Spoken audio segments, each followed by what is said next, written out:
Salut tout le monde, c'est Amel de Jon, on se retrouve pour une nouvelle vidéo d'infos sur Mario's Quest. Alors il y en a qui ont déjà vu, d'autres qui ont loupé la dernière vidéo que j'ai sortie parce que je l'ai supprimée tout simplement. Parce que la dernière vidéo que j'ai sortie, j'ai parlé des dons et des rediffusions. Alors c'est ce que je vais parler également sur cette vidéo là, mais il faut savoir que sur la vidéo précédente, il y a beaucoup de détails que je n'ai pas fournis concernant les dons, tout simplement parce que je n'avais pas tous les détails nécessaires en fin de compte pour vous parler. Parce que pour moi l'objectif c'était, on récupère que les dons par PayPal pour pouvoir avoir le don qui s'affiche à l'écran en fin de compte d'OBS pour qu'on puisse remercier la personne, etc. On récupère tous les sous directement sur le compte PayPal de Mario's Quest pour que derrière on le transfère sur le compte bancaire de Mario's Quest pour que derrière on fasse un chèque au Blues Rose. C'était comme ça que moi je le voyais. Sauf que pendant mon live que j'ai fait mercredi soir, donc le live que je fais tous les mercredis soirs, mercredi, vendredi, dimanche, sur du Minecraft, on m'a fait la remarque que mais vos dons ne seront pas déductibles des impôts. Donc c'est vrai que pour le coup je n'y avais pas pensé, j'avais pas réfléchi à comment mettre ça en place, étant donné que nous sommes une association, donc validée, etc., confirmée auprès de l'État français, nous pouvons faire des déductions d'impôts aux personnes qui font des dons.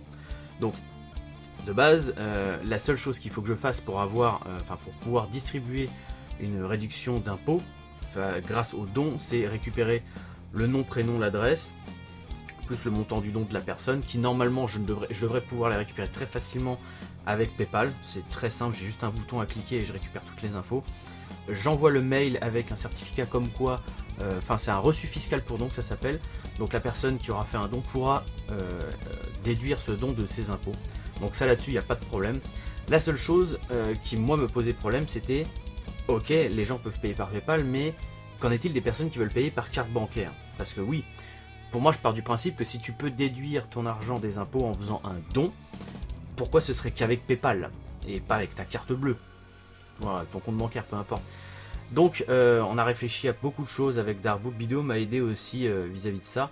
Le truc c'est que on a regardé pas mal de sites, mais vraiment beaucoup de sites. On s'y est inscrit à ces sites, que ce soit Alvaroom, que ce soit Alloasso, sont les deux sites les plus connus. On a regardé comment ils fonctionnaient, parce que c'est eux en fin de compte qui font les documents fiscaux pour pouvoir déduire les dons des impôts. Donc eux ils le font automatiquement à partir des personnes qui font des dons, parce que les dons passent chez eux.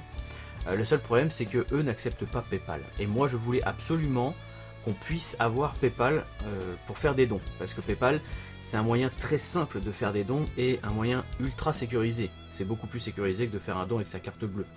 Et je pars du principe, alors après c'est que mon avis personnel, mais je pars du principe qu'à partir du moment où on veut faire des achats sur Internet, un compte PayPal devient quasiment ou clairement obligatoire. Parce que tu protèges tes données bancaires avec PayPal et tu peux payer avec PayPal. Alors, oui, certaines personnes peuvent se faire hacker leur compte PayPal, comme certaines personnes peuvent se faire hacker leur carte bleue. On est à l'abri de rien du tout, nulle part. Donc bon, mais PayPal c'est quand même ultra sécurisé. Donc on va rester sur l'idée du fait qu'on va pouvoir payer par PayPal. Pour ce qui est de pouvoir payer avec des cartes bleues, je vous explique comment ça va se passer, parce que ce sera possible, mais il va y avoir une contrainte qui n'est pas forcément des plus sévères, ni même chiantes, mais ce sera à vous de décider ou pas. Après ce sera pas à moi de vous forcer à faire des dons, c'est juste voilà, c'est par charité que vous ferez des dons. Mais en gros, nous allons passer par Streamlab ou par Tipeee Stream. Je ne sais pas encore lequel des deux. Je sais que Tipeee Stream permet de payer les frais d'envoi de dons, parce que je passe par Streamlab ou Tipeee Stream, c'est uniquement pour pouvoir récupérer un overlay pour l'afficher sur OBS, pour qu'on puisse avoir une animation cool de la personne qui a fait un don. C'est juste pour ça. Et moi, je voulais absolument avoir ça pour le live, parce que un live caritatif où tu montres pas les dons qui s'affichent à l'écran, c'est un peu bizarre. On n'a pas le temps de créer nous-mêmes notre propre logiciel pour récupérer les dons et les afficher sur l'écran. Ce sera possible, je pense qu'il y a moyen de le faire pour l'année prochaine si on fait une nouvelle édition. Mais pour cette année-là, nous allons passer par soit Streamlab, soit Tipeee Stream comme je viens de le dire. Et comme je disais, Tipeee Stream permet de payer les frais de dons.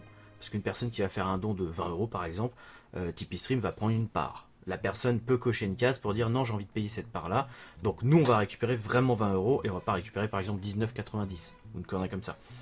Donc pour ce qui est des cartes bleues, on passera par ce site là, mais pour pouvoir payer par carte bleue, il faudra créer un compte PayPal. Par contre, en créant le compte PayPal, vous allez entrer vos coordonnées bancaires qui seront sécurisées avec votre compte PayPal. Et de toute façon, avec une carte bleue, je vais pouvoir récupérer votre adresse mail, parce que si vous voulez une réduction des impôts, il me faut votre adresse mail. Donc forcément, pour pouvoir avoir une adresse mail, le plus simple c'est quand même de créer un compte PayPal. Donc vous donnerez toutes vos coordonnées. Il n'y a que moi qui pourrai les voir parce que il faut que j'aille sur le compte PayPal de Marius Quest pour pouvoir voir ce genre d'infos. Donc là-dessus pas de problème, vous êtes... voilà, on va pas afficher vos informations personnelles sur l'overlay de Marius Quest, ce serait débile. Mais voilà, on va récupérer votre nom, votre prénom, votre adresse mail, le montant du don, et nous après on a juste à remplir une fiche par personne pour pouvoir vous les envoyer par mail et pour que vous puissiez déduire du coup ce montant de vos impôts. Pour les personnes qui ne veulent pas avoir de réduction d'impôts, parce que je sais qu'il y a certaines personnes qui ne veulent pas se prendre la tête avec ça, vous allez quand même recevoir le document, mais après le document vous en ferez ce que vous voulez. Si vous voulez avoir une réduction d'impôts, vous l'envoyez aux impôts, pas de problème, vous allez l'avoir. Si vous n'avez pas envie de prendre la tête avec ça, et bah le papier, vous y prêtez pas attention, et puis bah, tant pis pour vous, hein. C'est comme ça que ça va se passer. Mais voilà, en gros pour résumer, les dons pour Marius Quest, ce sera par Streamlab ou Tipeee Stream, peu importe lequel des deux, on verra ça, parce qu'il faut que je configure tout le bordel derrière. Payable, enfin en tout cas les dons seront faisables par PayPal, carte bleue à condition de créer un compte PayPal, et le tout sera déductible des impôts. Le tout évidemment sera affiché sur le Marius Quest et on fera de belles animations, etc. etc. Donc c'est vraiment cool de pouvoir avoir trouvé ça, et je dois bien vous avouer que j'ai passé une belle nuit blanche à chercher toutes les informations nécessaires pour pouvoir faire ça, parce que c'est pas clairement expliqué à droite à gauche comment ça fonctionne, et c'est assez compliqué mine de rien de gérer une association. On se dit comme ça, allez vas-y on va se faire une association, ça va être cool. Ouais, au début ça va, mais quand tu commences à rentrer dans les détails des papiers, etc., ça devient assez complexe. Donc, mais c'est vraiment un plaisir de faire ça, et c'est une expérience unique qui va me permettre d'avancer plus tard dans la vie, je sais pas, mais c'est vraiment une expérience unique qui me fait énormément plaisir. Je suppose que c'est la même chose pour toute l'équipe de Marius Quest, mais en tout cas voilà. Ça c'est cool pour les dons, j'espère que ça a été assez clair. Si vous avez des questions, n'hésitez pas à les poser dans les commentaires, j'y répondrai évidemment. N'importe quelle question, même les questions les plus bêtes que vous pouvez trouver, ça se trouve ce ne seront pas des questions bêtes. Voilà, donc n'hésitez pas à poser vos questions. Maintenant, ce qui concerne les rediffusions, parce que oui, nous allons streamer pendant 48 heures, c'est pas rien 48 heures, comment ça va se passer pour les rediffusions? Et il faut savoir qu'une fois que le live sera terminé, donc dimanche à 16 h, nous on va se reposer, on va se détendre, donc les rediffusions ne seront pas instantanées évidemment. Il va falloir attendre quelques semaines avant qu'il y ait des rediffusions, mais les rediffusions seront balancées sur la chaîne YouTube de Marius Quest et pas sur ma chaîne personnelle, donc pas sur le...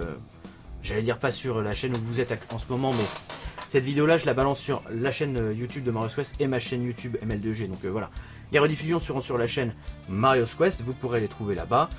On va faire en sorte de pouvoir trier les rediffs par jeu.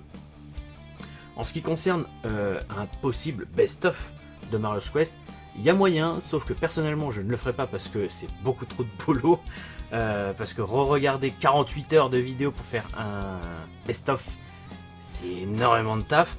En revanche, s'il y a un d'entre vous qui a envie de faire un best-of du Marius Quest, faites-vous plaisir. Si le best-of il est vraiment bien monté, bah, je me ferai une joie de le poster directement sur la chaîne YouTube de Marius Quest avec évidemment votre nom en crédit et probablement votre chaîne YouTube si vous en avez une en crédit.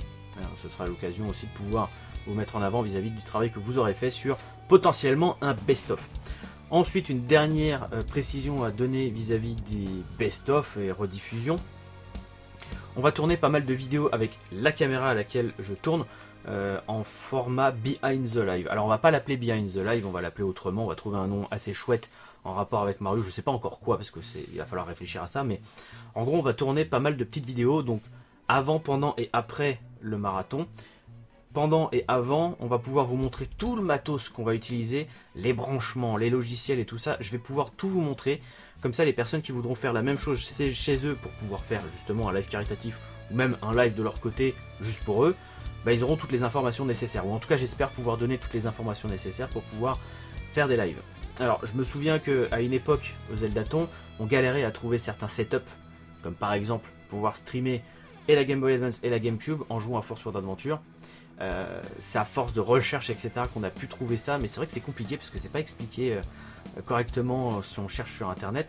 Mais voilà, moi je vais essayer de pouvoir vous balancer le plus d'informations possible pendant ces petites séquences vidéo pour que tout le monde puisse être tenu au courant de comment ça marche, comment on fait tourner le truc, l'organisation, comment ça fonctionne, l'effort physique, l'effort psychique aussi, parce que le mental il va falloir être solide, parce que pour tenir 48 heures, alors on va pas rester éveillé 48 heures évidemment, Mais mine de rien, c'est quand même un petit coup de stress pendant 48 heures. Ça n'a pas l'air comme ça, hein, parce qu'il faut se dire, mais non, c'est cool, tranquille, pas de problème.